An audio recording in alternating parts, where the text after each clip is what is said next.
যেদিন আমি প্রথম ওর গায়ে হাত তুলেছিলাম সেদিন শুধু আমার দিকে ফেল ফেল ভাবে তাকিয়েছিল।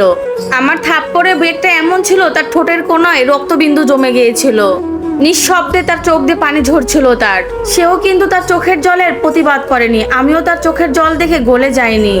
আমিও অনেক কঠোর ছিলাম। তারপর থেকে দেখতাম আমার সম্পূর্ণ কাজগুলো সে খুব গুছিয়ে করত। তখন বুঝেছিলাম নারী জাতিকে মাথায় না পায়ের তলায় করে রাখতে হয়। বেশি আগলা দরদ দেখালে এরা বিগড়ে যায়। আমি তাকে কন্ট্রোলে রাখার জন্য পান থেকে চুন খসলেই মারতাম। এখন দেখতাম আমার স্ত্রী আগের মতো আর চঞ্চল নেই, আগের মতো আর কথা বলে না, কোনো আবেগ আর দেখায় না।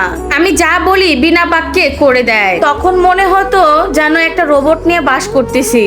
ওর হাসি মাখা মুখটা ভুলে গেছি। এক রাতে দেখলাম ও আমার পাশে নেই। আমি ভেবেছিলাম ওয়াশরুমে গেছে। অনেকক্ষণ পার হওয়ার পরেও দেখি সে আসেনি। তাই নিজে উঠিয়ে যেয়ে দেখি ওয়াশরুমে সে নেই। সব দিকে দেখার পরে দেখি বারান্দায় জায়নামাজ বসিয়ে নামাজ পড়ছে। তখন বাজে রাত ৩:২৫। হয়তো তাহাজ্জুদের নামাজ পড়ছে। অনেকক্ষণ আড়াল থেকে দেখলাম সে মোনাজাতের সময় আর সেজদার সময় ফুপিয়ে ফুপিয়ে কান্না করছে। তার কান্না কোনোদিনই আমার অন্তর পর্যন্ত পৌঁছায়নি। সে অল্প কিছু হলে ফ্যাস ফ্যাস করে কেঁদে ফেলতো। আর সেই কান্না দেখলে আমার খুব বিরক্ত লাগতো। আজ এই কান্না দেখে কেন জানি আমার অন্তরের মধ্যে ভয় ঢুকে গেল। এই কান্না আমাকে হিম করে দিল। পাঁজরের মধ্যে কে যেন আঘাত করলো এমনটা অনুভব করছিলাম। আমি আর সেখানে দাঁড়াতে পারলাম না, চলে আসলাম ঘরে।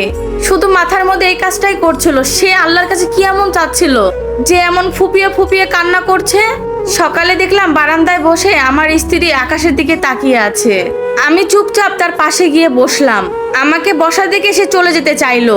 আমি তাকে বললাম কোথায় যাচ্ছ? সে ভীতু কণ্ঠে বলল এই সময় তুমি চা খাও। চা করে আনছি। আমি বললাম আরে চা খাওয়া লাগবে না, তুমি একটু আমার পাশে বসো। আমার কথা সে কিছুক্ষণ বোকার মতো চেয়ে রইলো।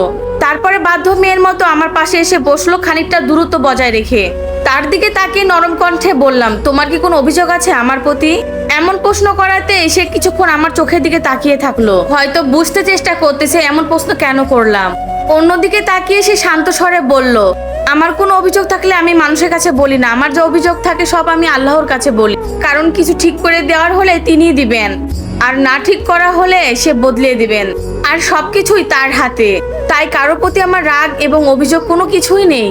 আমি বললাম কাল রাতে নামাজের মধ্যে কি এমন প্রার্থনা করছিলে যে ফুপিয়ে ফুপিয়ে কাঁদছিলে? সে আমার দিকে তাকিয়ে বলল তোমার সাথে সুন্দর একটা সংসার সাজানোর জন্য দোয়া করে করে কান্না করতাম প্রতিটি মোনাজাতে, আর এখনো আল্লাহর কাছে ঠিক সেভাবেই চাই মোনাজাতে, শুধু তোমার কাছ থেকে মুক্তি পেতে। আমার স্ত্রীর এই কথাটা শুনে আমার কলিজাটা ছেদ করেছিল। একটা সূক্ষ্ম ব্যথা অনুভব করছিলাম। আমার কাছে মনে হচ্ছিল এর চেয়ে বেদনাদায়ক মনে আর কিছুই নেই। আমার স্ত্রীর চোখের কোণায় তখন পানি ছিল। আমি তখন বুঝতে পারি নারীকে কখনো কঠোর করে আয়ত্তে রাখা যায় না। একটা নারীকে ভালোবেসে যত্ন করে আগলে রাখতে হয়। নারীকে আপনি যত ভালোবাসা দিবেন নারী আপনার তার চেয়ে দ্বিগুণ দিবে। নারীকে কষ্ট দিয়ে নির্যাতন করে কি নারীকে সামলানো যায়? তাদেরকে কি আয়ত্তে রাখা যায়? তাই তো বলি দিন শেষে নারীকে যদি আয়ত্তে রাখতে চাও বেশি বেশি করে ভালোবাসো, তাহলেই দেখবা নারী তোমার হাতের পুতুল হয়ে গেছে। যেভাবে নাচাবা সে সেভাবেই নাচবে।